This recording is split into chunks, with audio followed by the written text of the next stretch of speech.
start laughing. You usually do. Hello, everyone. Happy Friday. Friday before the U.S. Thanksgiving. Whoop, whoop. In fact, I guess this is our last IT hour of the month. So That's right. happy that too. We were just chit-chatting before coming on screen. Of course, gave Alexa the giggles again. So that's typical. Always. I'm always fine until Becky's like, okay, we're going live. And then she's like, ah, you've got a new background again, I see. I do. Yep. Still at my parents holding it down. They fly home from Israel today. So not next week, but the week after, I'll have a new background once again. Musical houses. How Yes. fun. Good to have That's variety. right. Yeah.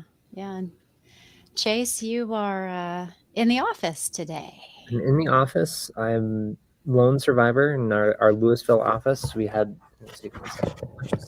other pieces that came through, so we're hiding out here today. Wow. That's pretty. And It I'm is glad it's pretty. there, not here. Yeah, that's right.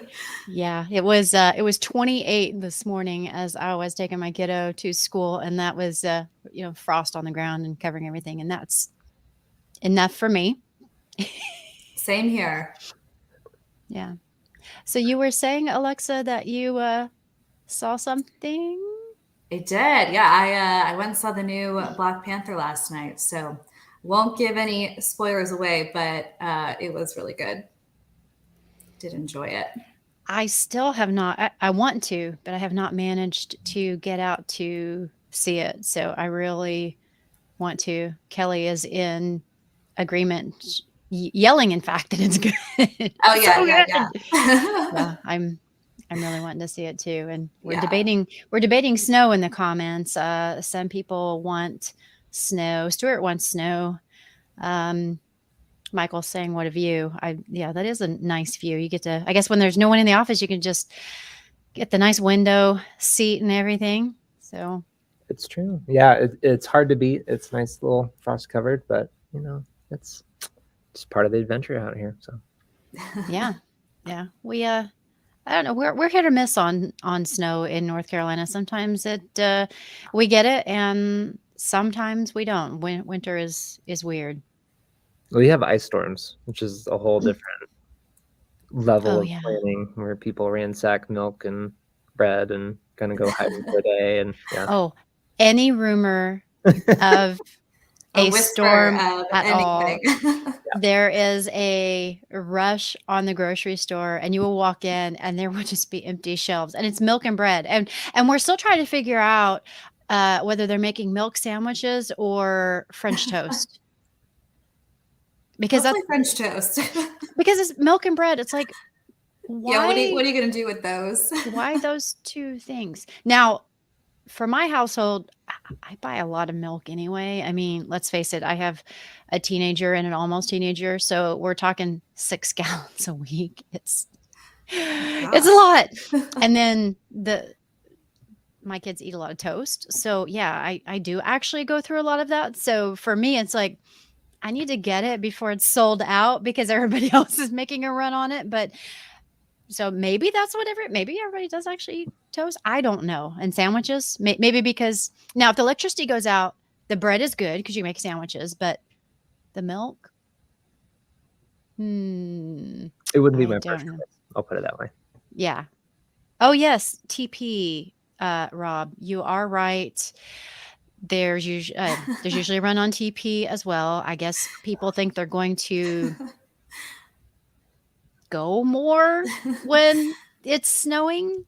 I don't know what the reasoning is behind that. Kelly, you're right. French toast is good, and bread's a starting point for lots of things. But it's just like this weird like panic buying of, I need these things. You'd think it would be staples in case the electricity goes out, things you can use no matter what, but no, it's just weird things. They just run and grab things off the shelf.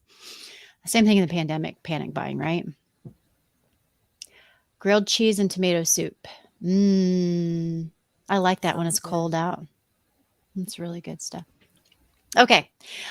On to the show. We digress. All right. So today, we're going to talk about the usual community stuff. We've actually got some meetup recaps. Yay.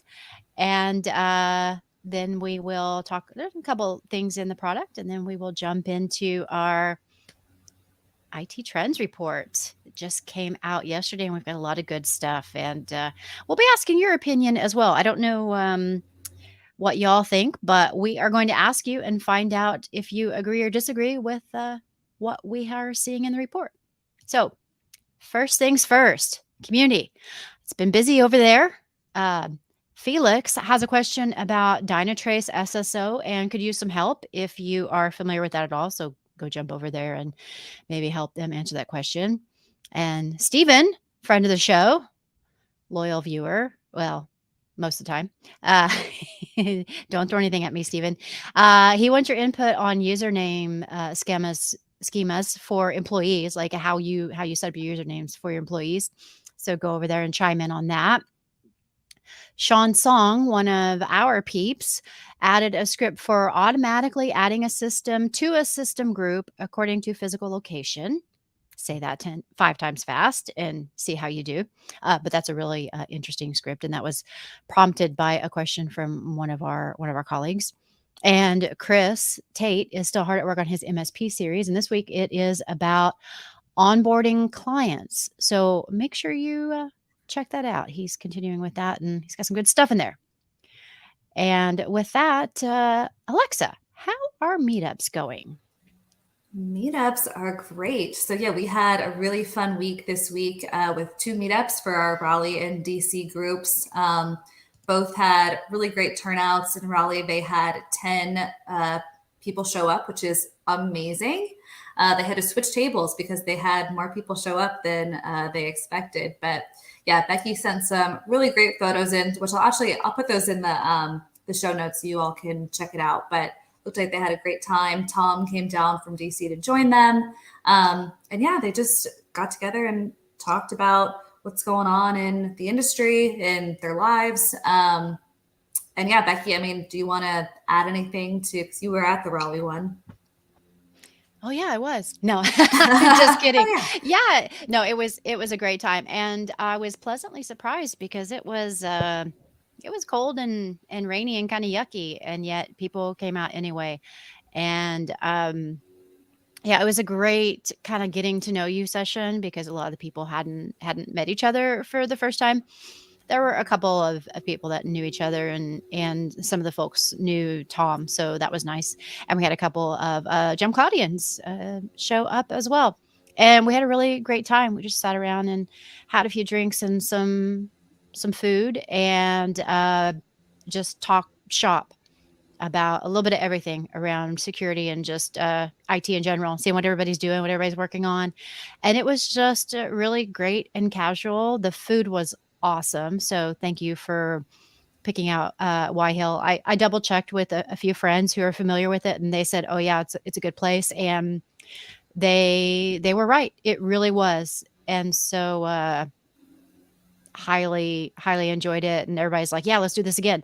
So yeah, it was fun. It was fun. Awesome. Yeah. Meetups are just a great opportunity to, get together with folks who know what you're talking about, know what you're going through. And yeah, I only choose good places to go. So come enjoy free food and drinks on JumpCloud. Yeah, we are really looking forward to next year. I think we're going to ramp up in a big way going into our 2nd year of the program. So really looking forward to that. We just had a meeting yesterday with our CMO, and she's super invested in the program. Chase is going to get more involved with the Denver group. So yeah, we're just looking forward to it. So next month, looking ahead, we have already 4 meetups planned in Chicago. We are having a meetup on December 7th. Denver, we're having a meetup also on December 7th. And then Raleigh, the group will get back together on December 13th, and the DC group will be getting together on the 14th. So if you're in those areas, stay tuned for those. Chicago is already launched on the platform. So if you're a member, check it out. If not, make sure you join. And we'll be launching those other 3 here in the next week. I want to do all that before Thanksgiving. So you have enough time to register. So yeah, stay tuned. And then internationally also, we'll be having our Sydney and Tel Aviv kickoff meetups next month. Just still finalizing the dates on those. But yeah, lots of exciting things coming up. And then I also saw Kelly's comment in the chat. They had a Portland meetup.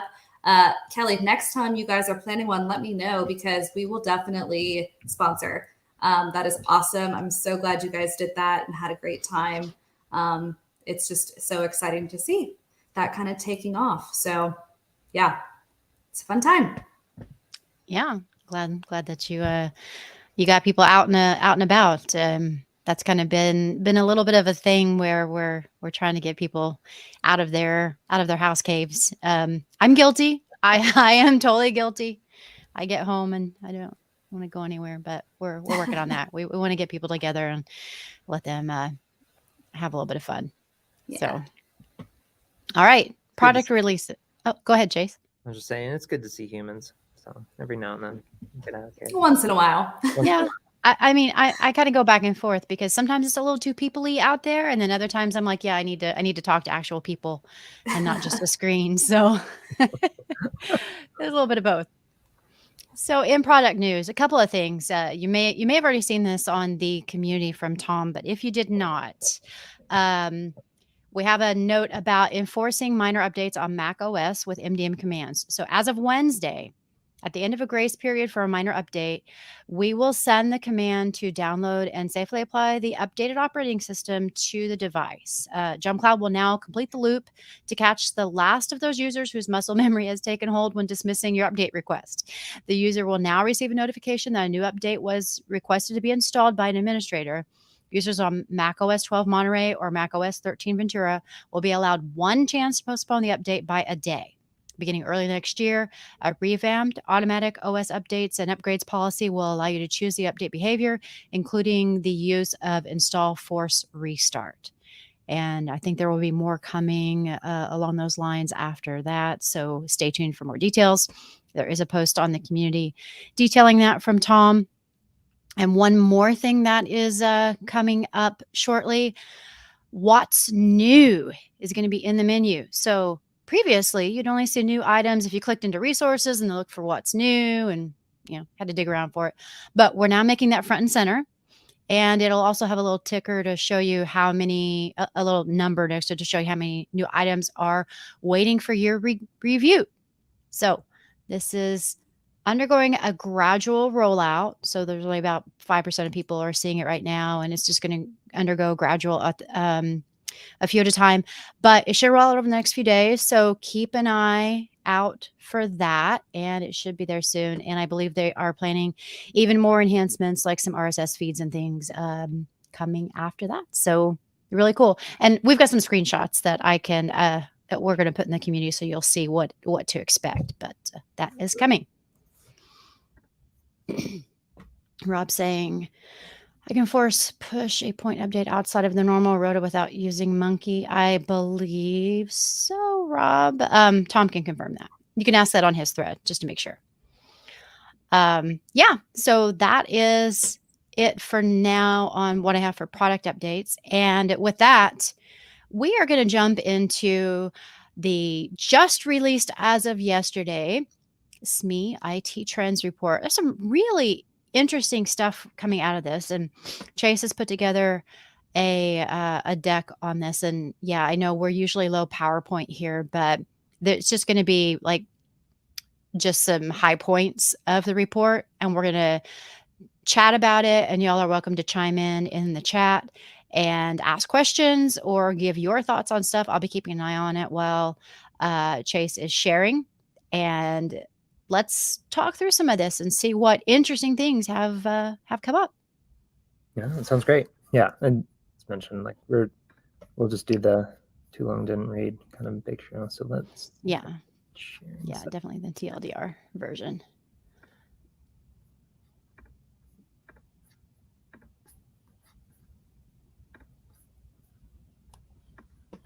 Okay. Okay, cool. All right. Just toggling between screens to make sure I can see it, because I will lose your faces, so keep an eye on it. So I'll just kind of run through this really quick. And I think a lot of it, if you're looking through the IT trends, it's really just kind of seeing what are some interesting pieces. I didn't want to bore everyone going through and reading the executive summary together. I figured we could save all that. But I just wanted to pull out some of the fun things. I think that you'll find that there are a lot of pieces that validate what you're hearing in the market already. And then there's some interesting ones where there's a little bit more of a duality, and you start to see some of, customers, prospects, everyone that was kind of part of this, start to diverge a little bit and see, how different people are running in the world. So first we'll start looking at just kind of general business outlook. One of the interesting things is still less than half of people are coming in the office, right? So even though I decided to come into the office, I am one of, many that did not. And so as we have a lot more workers are coming back, but there's still a lot in terms of hybrid, remote. And so I think this still kind of rings true for a lot of folks of at least seeing where users are coming back in. And you might start to see some businesses start to mandate it, right? Outside of Twitter and some of the other pieces that are in the news. But it's just an interesting state of where users are at. And then starting to think about budgets is everyone agrees that if there's any sort of cut to the budget, it will increase the risk for cyber attacks, for anything else, for bad actors to kind of get in. But as we all know, not all budgets are made the same. And what was interesting is that there's actually a lot of people that are forecasting, basically half of the survey, is forecasting cuts in kind of cyber, IT, anything else that's related to the overall security of organization. And then the other half is kind of staying the same or actually increasing some of their spend as well. And so already you start to see a little bit more of a duality between types of organizations and how they're thinking about their IT and security posture. Next up, licensing costs are increasing. And I think this is part of what everyone else is seeing, where there's a lot more inflation that's starting to hit, I'd say, all different types of services. Within the survey, you start to see a little bit more too of how many folks are really impacted by licensing fees, some spending upwards of 50% total budget, right, on licensing fees. So that's actually hitting a lot harder. But what's not is actually any sort of recession type of conversations yet. It's not too much of an impact. I think for most of us, we'll kind of see what that looks like as, the rest of the world continues to evolve, and interest rates and kind of all the other things at the macro level. But really kind of it's more of a battle for inflation and licensing fees right now over than anything else in terms of how you think about the business holistically. And hiring's still hard. This is one of those pieces where it's still hard to find good talent. People are still looking for a lot of pieces to fill the gaps, and making sure that they can have the right people and train them up and get where we need to be. And it's tough to find a lot of those. So even as you're thinking about inflation, kind of rising costs, other things, hiring is still one of the key focuses that takes up a lot of time across the user base. So we talked about security in a little bit. We'll dive a little bit deeper. One of the pieces we found is that users, end users being remote, they're getting better at security. They're actually taking it more seriously than they were last year. However, anytime you introduce any new features, functionality, it's much harder. And so you kind of have a little of those pieces where people are getting better, but you also want to add more into your stack, and it starts to make. One of those is passwordless. And so not only as a buzzword or kind of pieces of technology that you might be implementing within your organization, it's on the rise. It's very popular kind of amongst all different users, right? It makes it more frictionless. Admins want it because it makes life easier, all those other pieces. But TOTP or temporary one-time passwords are still a user favorite. And I think you see a lot of this from a consumer basis, right? So if you're having reservations or whatever that might be, even local other shops will kind of use that as their MFA method of choice. But as we all know, it's not as secure as it used to be. And so there's a little bit more of a favor in going to other technologies and making sure we can step away from that. One of the other pieces too that is more concerning, this is relatively new for folks, certainly within the last 6 months or a year, is MFA fatigue. So really kind of worried about MFA bombing or other pieces where they're just flooding those notifications and people will kind of come through that. Because I think everyone knows, as even if we're talking about forcing Mac updates, through MDM, like people are creatures of habit. And so if it's just easier to kind of hit a button, be away with it. There's also a little bit more of, it's not me. It's kind of more on the organization type of pieces. So it's a rising concern and one of the other elements that people are really starting to think about. And so to kind of in that mix of thinking about MFA is actually biometrics. And so this is one of those where, in general, not only from a technology standpoint, but also from users, it's really kind of becoming the favored technology, getting into whatever we can use natively, making sure it's frictionless. But it's also kind of hard to see or harder to implement. And it's kind of one of those pieces where it gives people pause and not really kind of hopping into it right yet. So this is going to be a longer running trend. I think we'll see this as we kind of do the survey a little bit more, kind of see where this lines up. But certainly biometrics is becoming a fast favorite. Hey, Chase, there's a question that I don't know if you want to talk about that really quickly, but Michael's asking, how is TOTP not secure? I agree that the SMS is not great, but app-based TOTP is way better than push MFA fatigue. So do you have any thoughts on that? I think it depends on, it's still something that needs to be sent and shared. I think from that perspective, I think absolutely better than SMS in terms of something that you can think of in the middle or some of those areas. And I think it also might be to want to just in terms of getting users adopting it, especially in the conversations that I have for kind of newer organizations coming into the fold. And it's like, okay, I have to download the thing and then I got to go through it and kind of all those other pieces. And so that might have been an element too, in terms of how you're thinking about it holistically.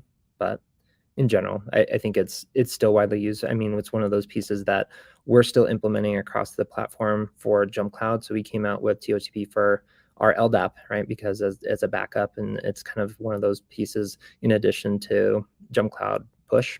So it's always around. So I think but anything you can do native, I think, humans, they just want to look at something. They like, who I am, right? I think we're all kind of getting spoiled through kind of elements like Face ID and other pieces where you just want it to be easy. I don't want notifications. I don't want to take more than 3 steps to do some of those pieces. Yeah, but easy, lazy is less secure too, so it's like lazy users aren't secure. So there's that balance of how do you make it the most secure, but not make it so complicated that people just won't use it at all. So yeah. And I guess now that I'm kind of switching back over and on the screen, I'll kind of pause since it's just there on the title screen. Passwordless coming up too. Like I'd love to just kind of hear how folks are thinking about that in general, because it can be an element like a zero trust where it's a baked statement. There's a lot of things that can kind of go into it. And coming back to the user experience too, people have a different expectation of what that means. So like in my mind, passwordless is just want to look somewhere and we're done, right? You know who I am. I'm sitting in the office. I know that I am. And so I want the rest of technology to catch up with me.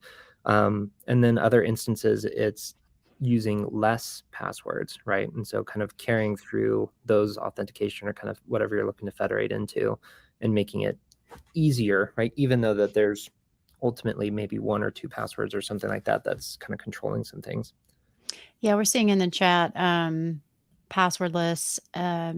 Rob is saying, I think the issue with implementing that is all the other non-SSO and or on-prem services that won't work with it. I put up a poll. Only a couple of people have responded saying no, they're not going to go passwordless. And then let's see. Sam says, worked at a Fortune 100 company who tried biometrics 7 years ago and failed miserably. I blame the cheap hardware and implementation, though, for the failure. And then finding a working fingerprint reader for Windows, hello, is akin to finding a hungry bear that you've poked with a stick that won't bite you. So, I mean, yeah, there are lots of hurdles to passwordless, right? I mean, it's something something you have, but there are just so many different ways to do it that I think there's this reluctance for the end users, but also for executives to really buy into it and figure out a way to deploy across companies. And I don't know if there's a perception that it's going to be expensive or if it's just reluctance to adopt something new that they don't understand. Yeah, and it could be, part of that, right? And it's kind of how do you implement it, how does it do? And I think one of those pieces Rob mentioned, right? It's what are all the other bits that you don't necessarily think of or other pieces because usually you want all encompassing. I want something across anything that I'd interact with, right? But now you're starting to think about, okay, biometrics, and you're like, well, I was physically going into somewhere, right? And so that's another piece of, if you're coming back into, are people hybrid? Are people going back in the office? How do we slowly start that role of making life somewhat easier? Yeah. And if you've got that hybrid workforce where some are in the office, some are at home, and you've got people that move around, like I may work at home or I may go work in a co-working space, or you've got all kinds of different systems. You've got a shop that has Windows and Mac and Linux, and you've got all these different systems you have to worry about as well across all these different properties. Then how do you get a solution that's going to work across all of that? Like if you're only Windows or only Mac, then that's much easier than if you've got all these different environments that you're trying to work on too. Yeah, absolutely. And I think that we'll kind of switch back in, because I think that's Yeah. a good point. One of the other pieces we found, so 1 in 10, which is, all right, so 10%, but they use over 9 tools to manage the employee lifecycle, right? And so you can think about across technologies, across different platforms, other pieces where there's a lot of wiring up of stuff in order to just kind of making sure that people have access to what they need, or kind of they have that level of choice when they're interacting with the resources to get their jobs done. Yet, 3/4 prefer one, don't we all? Isn't that much easier, just kind of have one place to go into all of those areas and kind of manage everything that it might be touching? So this number is actually increasing a little bit. And tool sprawl in general, I think, is starting to capture the minds, because you can see how, oh, if licensing costs are coming up, or if inflation, now I'm across multiple vendors, what does that look like? All of those pieces are starting to compound into, okay, I just want to focus on, my 1 or 2 kind of core platform pieces to help me have my job done across all of that. Another area which is really interesting is, over 90% use remote access for getting in other pieces. But it's still kind of expensive. And some of the pieces, if you dive into the report, the reason why it's kind of expensive is like, it's just not used as much, or not used to its full potential. So you kind of have this, backup escape bar, right? And I'm going to hop in and help, but you pay a lot of money in order to have that type of access. And so that's one other piece that you start to think about as you're helping to manage and onboard and train wherever those users might be, if they're not coming into the office or kind of sitting down next to you. And then kind of finally, we'll start to wrap up some of these pieces, because I didn't want to spend too much time going through all the slides. But we're thinking about devices. It's still very much a heterogeneous play. Yet what we are seeing is that there are going to be increases across all the different OSs, but Windows will have the most kind of coming into it. So here's kind of a quick snapshot. This is kind of the only graph that I really wanted to bring into the fold, but just kind of covers a good snippet, right? And kind of, I'm curious if this matches your environment or kind of other folks, but really kind of having more Windows, a lot more Linux compared to Mac, which I guess was surprising to me. I figured it'd be kind of more half and half and kind of a little slivers of Linux, but I think you're seeing a lot more compute power, a lot more people spinning up VMs, kind of leveraging those Linux flavors in different ways.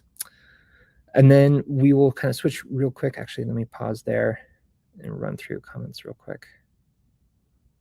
See if there's anything new. Yeah, capabilities. Yes. Okay, perfect. And so here we're kind of just taking a quick snapshot, questions of life in an IT admin, and kind of what has changed. What was interesting here is we kind of asked a couple of different questions around this, and so I think everyone's span of responsibility has increased. So think about, like, there's less people, it's harder to hire people, ergo you have more things and kind of more span of control that you need to operate in. But they're actually spending a lot more time in terms of work-life balance. And so even though responsibilities increase, still might be working a lot, there's actually a decrease across the board in terms of kind of holding that time back, and I think kind of hitting a good rhythm within organizations. So it's not so much a mad rush anymore. I think people realize that, life goes on in other pieces. So that was an interesting addition, I think, into the trends, and kind of understanding a little bit more of that duality where you do more, but there's also, a bit more balanced in the way that you're doing it than you had before. I think that's interesting because I've heard from a lot of people who work remotely that lack of a commute is what has contributed to that. Like, they're not spending an hour on the road, and they're not spending an extra 30 minutes getting ready, like having to dress up and do all these extra things to get ready and to get on the road. They can spend that hour, having a cup of coffee and relaxing a little bit and getting ready for the day in a different way than they would have to spending gas and time in traffic and everything, that they were before. So you get a little bit extra work-life balance back because you're not spending that time on the road that you were before.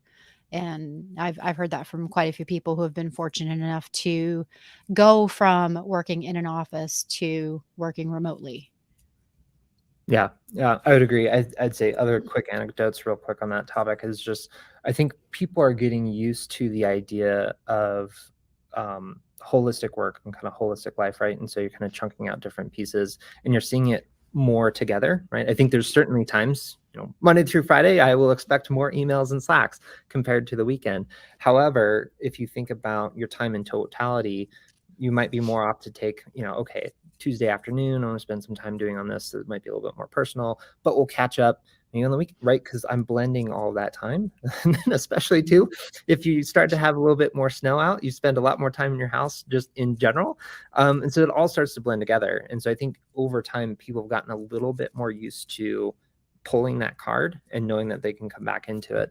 And so it's interesting to see. I mean, I'm glad that there's that duality to it because we know that Mhm. life can get harder for sure. Yeah, I can run my kids to school, or, run and pick them up. And then later on in the evening when they're kind of chilling out, I can take a few minutes and compose an email or respond to something in Slack. And I don't need a reply then from whoever I'm responding to. I'm just taking the few minutes I have and I can just quickly respond to something, and then they can get back to me whenever it's their best time. But it's nice to be able to have that flexibility that, I think pre-pandemic, people didn't give you that grace, but there's a lot more of that now than there was previously. And, Sam's saying 3+ hours back to their day due to the commute. That's huge. That's huge, Sam. There's a lot more there's a lot more balance in your life, I'm sure, because you don't have that massive commute. That's amazing. Yeah, absolutely. All right. And so I guess I'll just kind of round it out. Last couple just kind of quick thoughts. And we're looking at kind of the role of MSPs in general. What is interesting is that this number continues to climb. So over 93% either already using an MSP or seriously considering it, kind of budgeting, looking at it for 2023, which is a huge number. And then you start to think about, well, is it, more of a co-managed cycle? Is it kind of businesses kind of I'd say, outsourcing into the MSP holistically, more of a partnership model, and all of those are at play. And so there's actually much more kind of leveraging MSPs for day-to-day blocking and tackling. Hey, I want you to manage the tickets, where I can take on more of the larger projects and look at the business holistically, right? And a little bit less of a fire drill. Or you have other pieces where it might be SOC and security centers, right? And be like, great, you worry about that and kind of off in putting projects like that towards those MSPs. However, this number is also increasing where a lot more businesses are having security concerns around those MSPs. So if you're giving that trust, if you're kind of giving that level of access for those MSPs to come in your organization, you kind of have to be up to snuff. So they're getting challenged a lot more in terms of, okay, how do you think about things? What is your stack? What's your SLAs? What happens, in terms of incidents, breach, kind of all of those pieces. So even though they're being leveraged a lot more, they're being scrutinized a lot more at the same time because it's all the same, security and other concerns and technology differences that we've been chatting around. And so that's kind of it. If you want to dive in deeper, if you want to see all the graphs, dive into, what the questions look like. We just came out with that and download the full ebook, but that's kind of all I have. Those are some of the fun, interesting factoids that we kind of pulled out from that survey. So.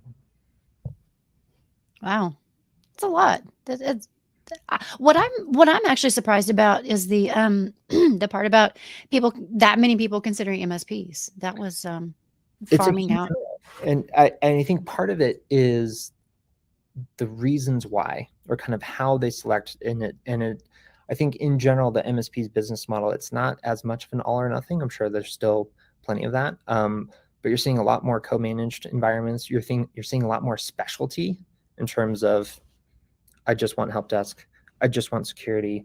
I just want onboarding implementation, or kind of like office management in a sense, in some of those other pieces. So you're splitting it out. And so, but it's a decent number, right? If you go, almost everyone has either is using it or thinking about it. But then you kind of have to scrutinize them too, make sure that. Yeah. I was just talking to a friend who's talking to a state agency who they are farming out both their IT and their HR, and they're using a managed service provider for that. And so it's just really interesting that, both of those involve IT in a lot of ways because of how you're onboarding employees and then providing their access and things like that. So there are definitely a lot of opportunities out there. And oh, John, bad user experience and very expensive. Well, I think depending on which MSP you use, that's not necessarily the case. I'm sorry, it sounds like you had a bad experience with that, but I think they don't have to be expensive, and you can part and parcel some of your things that maybe you don't have enough people to manage. And I think if you find the right MSP, emphasis on partner, not just a vendor, but a partner, then it can really help you scale your business until you can hire enough people to do it yourself. And I think in this type of economic environment, it can make sense for some businesses where they can't necessarily hire a full-time employee. They can use a partner to manage certain pieces of their business because it can make more sense. So I think that's a pretty broad statement, and it sounds like you had an experience that kind of was hurtful, and hopefully you can find someone that can help bring you back around to a better experience, because not all of them are bad or expensive. There's a lot of good ones out there who can really help you with your business and help you scale. Yeah, I totally agree. It's like, personally, I had a terrible experience with MSPs at a prior company. And I think the reason was it's just kind of the setup. So like our VP of information, kind of acting CISO, his whole goal is like, well, we need more letters. We want to go after SOC, we want ISO, we want PCI, we have all of these pieces. So any sort of day-to-day was managed through this other MSP, and it sucked, right? In terms of like, I need access to, it was always a runaround because we didn't have any really kind of direct line. And then, but I've been other experiences where you really go after specialties, it's a craft. Like you have some MSPs that are businesses that have SLAs, they have processes, they have here's what we're doing.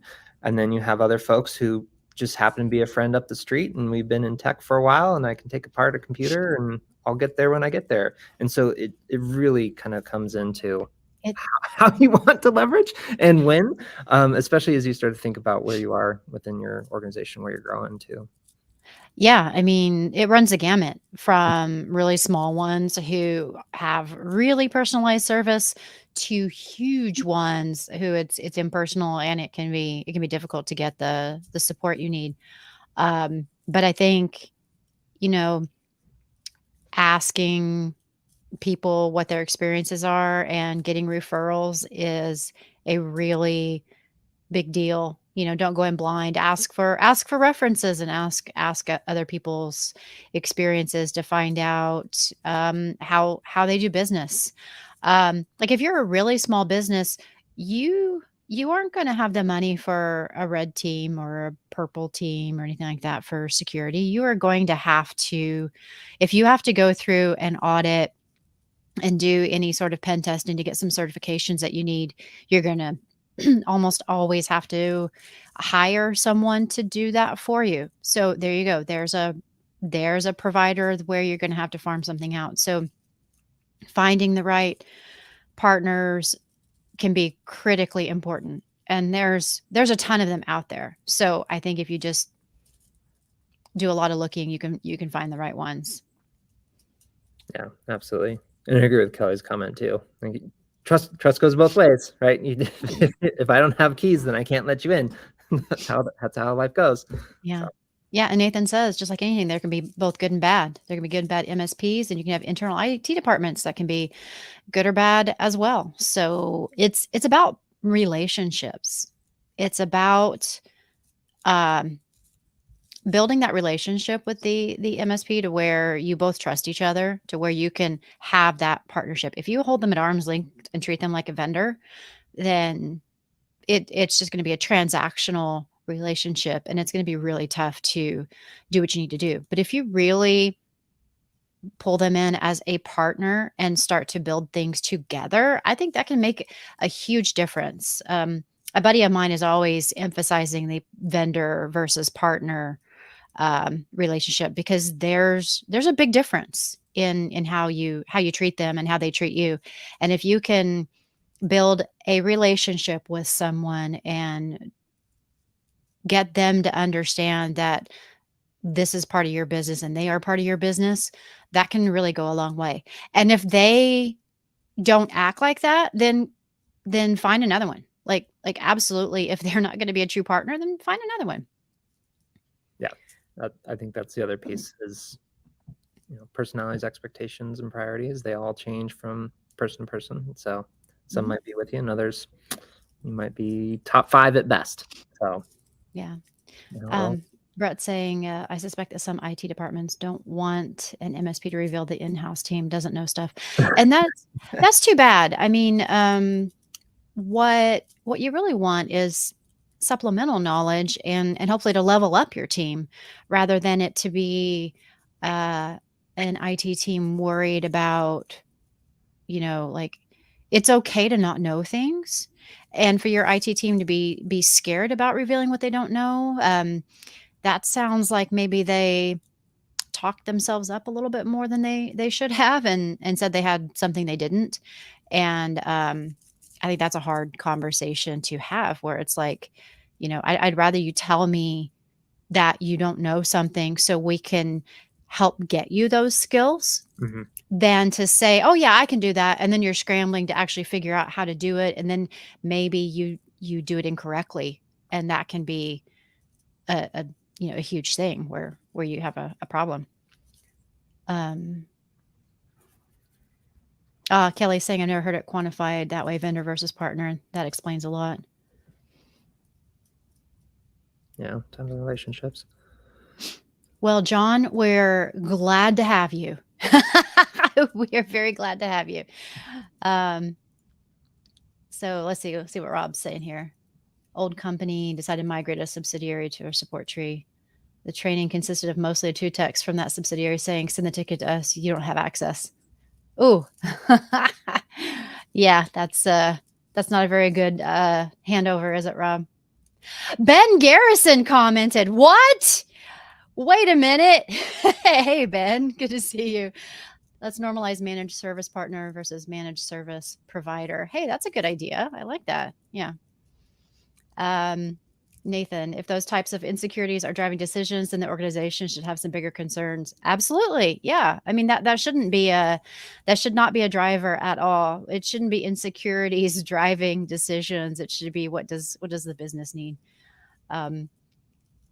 Knowledge gaps is the best reason to leverage an MSP. I think so. What do you think, Chase?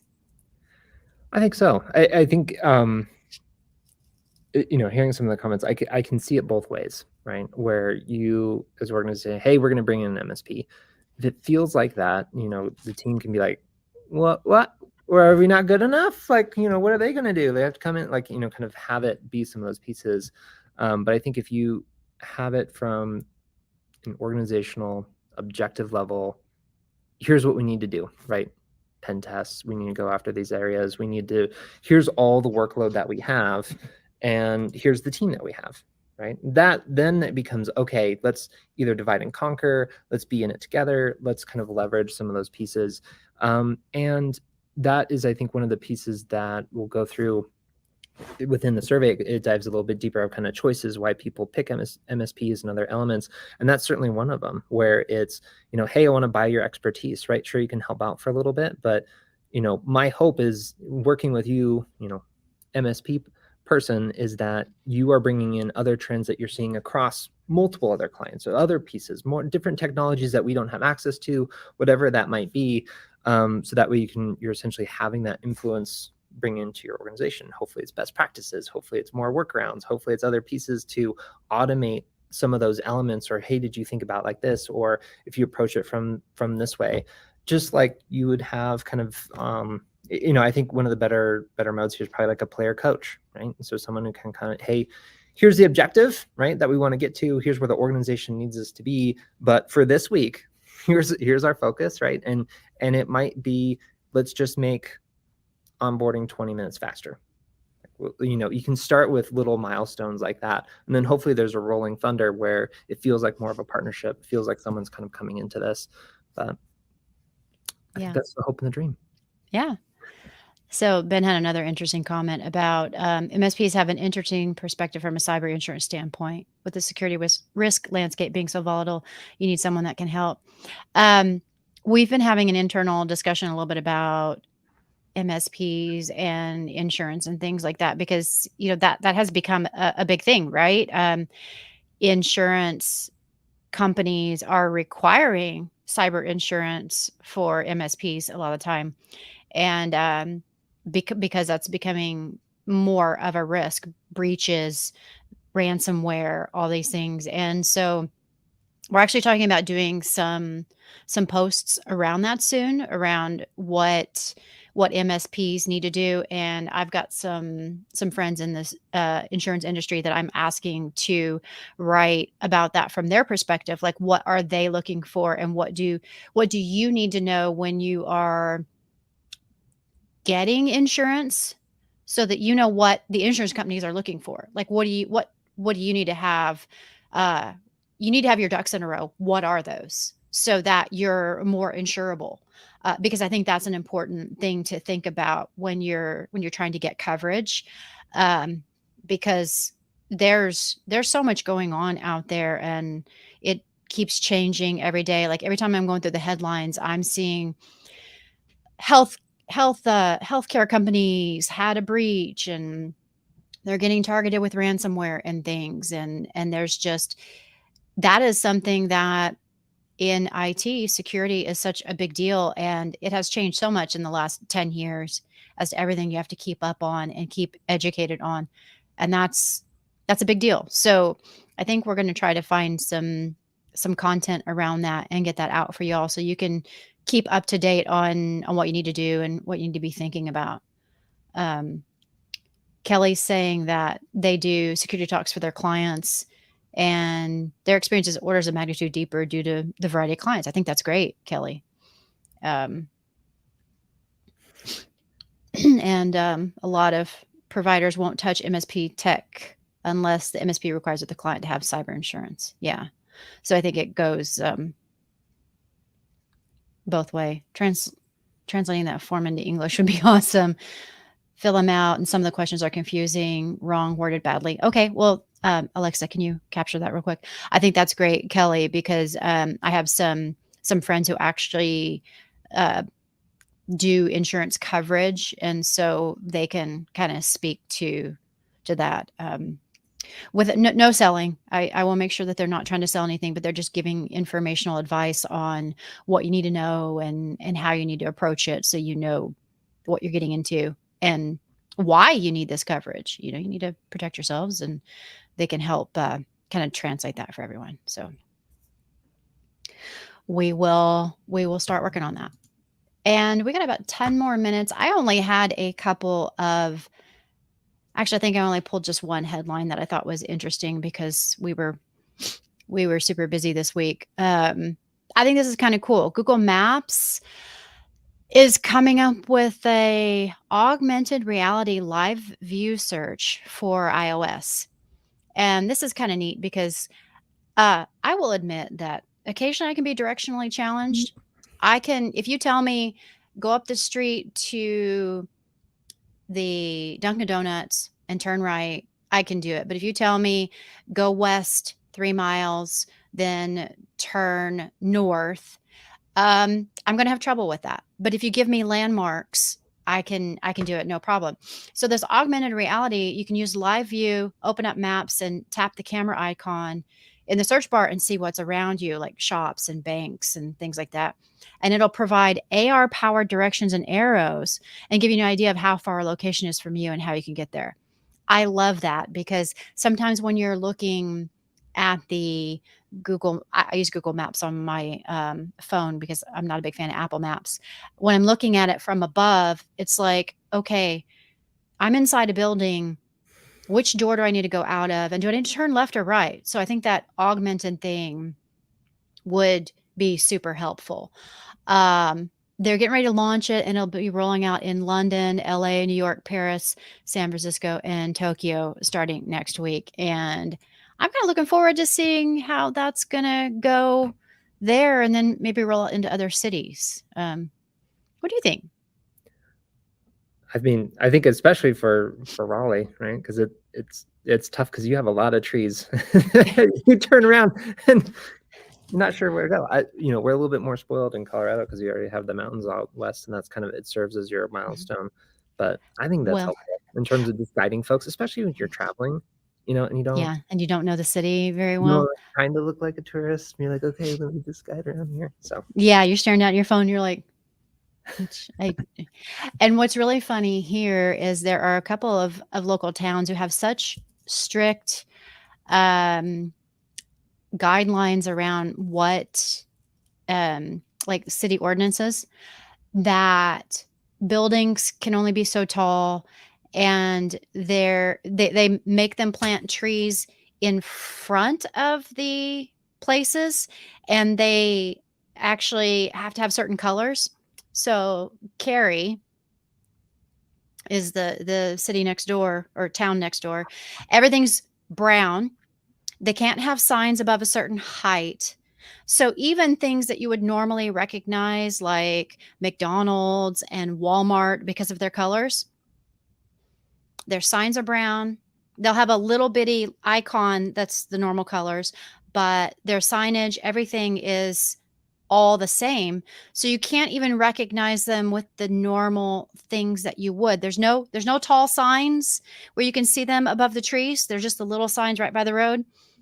You can drive right past a shopping center and not even know what's in the shopping center. It's so annoying. I'm telling you. Unless you go in the shopping center and drive around, you don't know what's in there.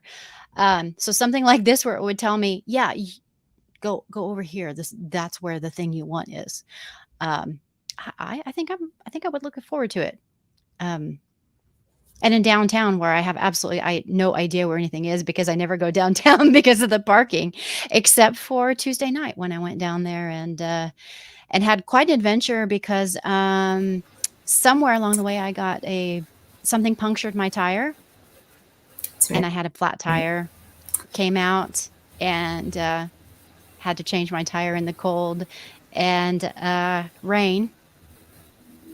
And Tom helped me. So Tom Aw. got roped into something he wasn't expecting because I was giving him a ride. So he helped me change my tire. So it was. I said, he's never going to want to come back because it's raining, it's cold, it's wet, it's dark, and here we are trying to struggle to change the tire and those stupid.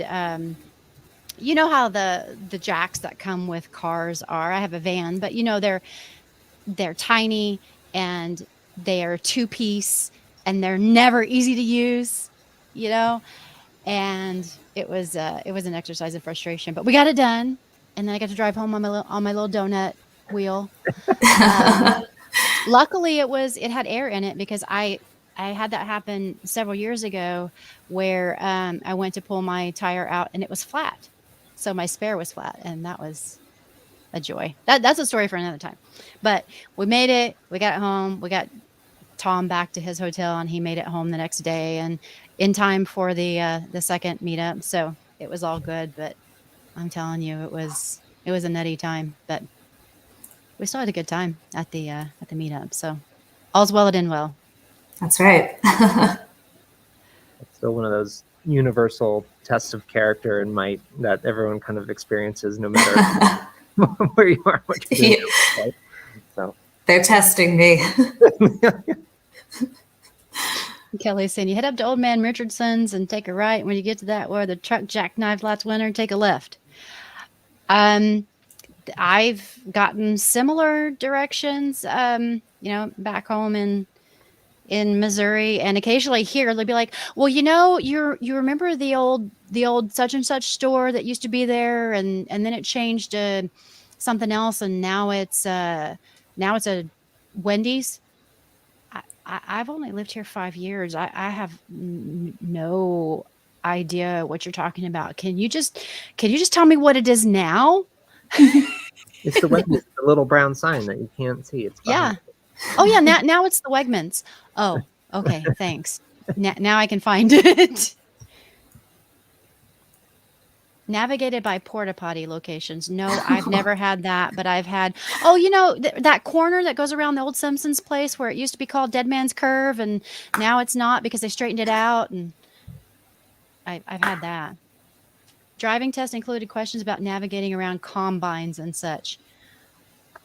Oh, well, that's an important element. Wow. I mean, I grew up in farm country, and I didn't even have that. I mean, we had to, watch for tractors on the road, but my actual driving test was in town.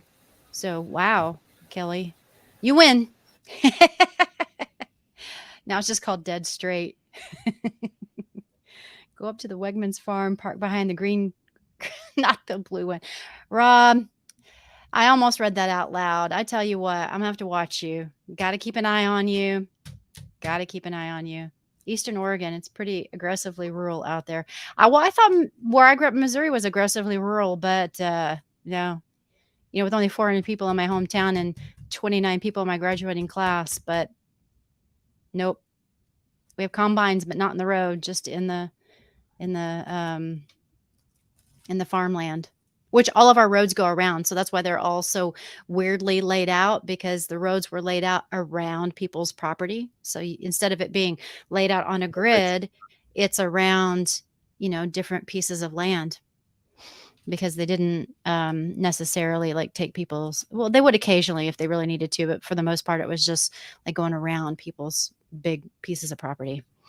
So interesting. In fact, my dad tells me that when they were laying out the road in front of my grandparents, they felt it was too close to the house. So in the middle of the night, they went out and moved the markers so it would be a little bit further away from their house.